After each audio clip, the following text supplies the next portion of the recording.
Hi, my name is Meg Dryer, and I teach design thinking in the SPM program at the University of Oregon.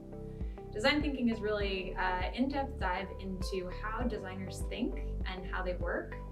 And what we're trying to do in design thinking is give everyone access to those tools so that we can all be stewards of innovation and create new and interesting products that users actually need.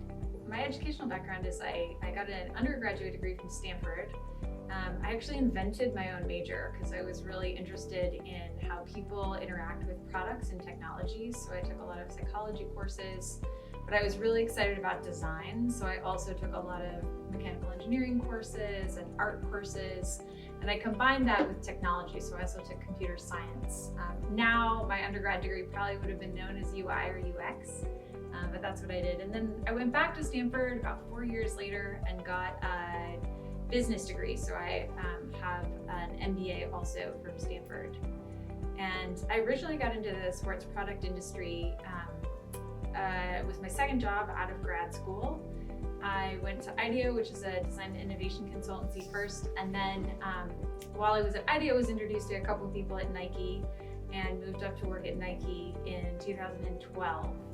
And worked in the sports product industry for about 5 years. And then most recently actually pivoted to go work in healthcare because I was really excited about the social impact that healthcare can have on people's lives. And there's just such a strong need for design in that area.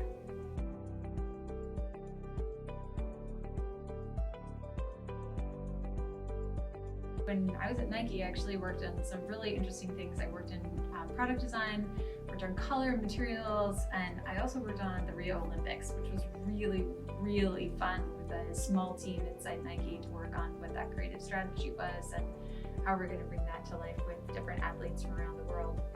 I'm now, like I said, in healthcare, but really loved working in the sports product industry for a couple of reasons. I think it's a space where there's so much focus on the athlete and what they need, and both from like a technology perspective and from an emotion perspective. I feel like the world of sports and sports products are just so unique in the combination of science and emotion. And so that's what really drew me to that space.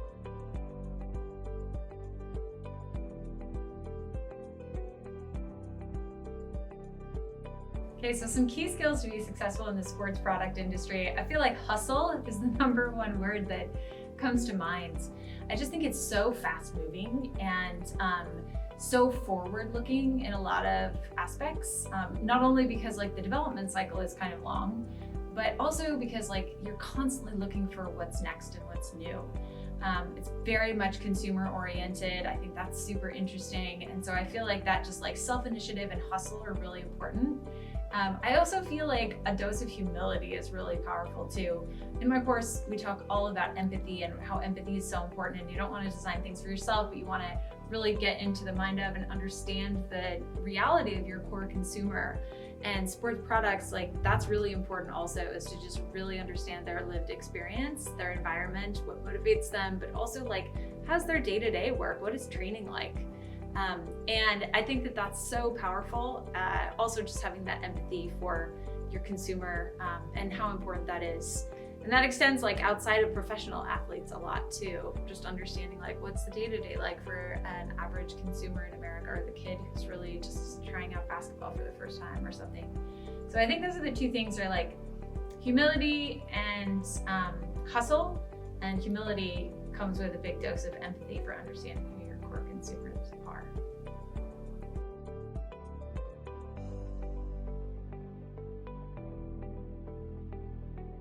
So I decided to teach for the SPM program, actually because I have a long history of teaching. So I used to teach at Stanford at the D School and taught kind of the design thinking process there. Also taught some courses on behavior change and organization design, just how you apply design thinking to different aspects of life. And so when I was transitioned to work in the sports product industry and came up to Nike, I was really looking for a way to continue that. And I originally heard about this program years and years ago from a friend, and just got really excited about the possibility that there might be a way for me to take my skills and my experience teaching and share it with a group of totally amazing students. So that's why I was really motivated. I love teaching. I love exposing kind kind of the design thinking process and helping everyone become good product creators. And so that's really why I started teaching and why I continue to do so. I love it.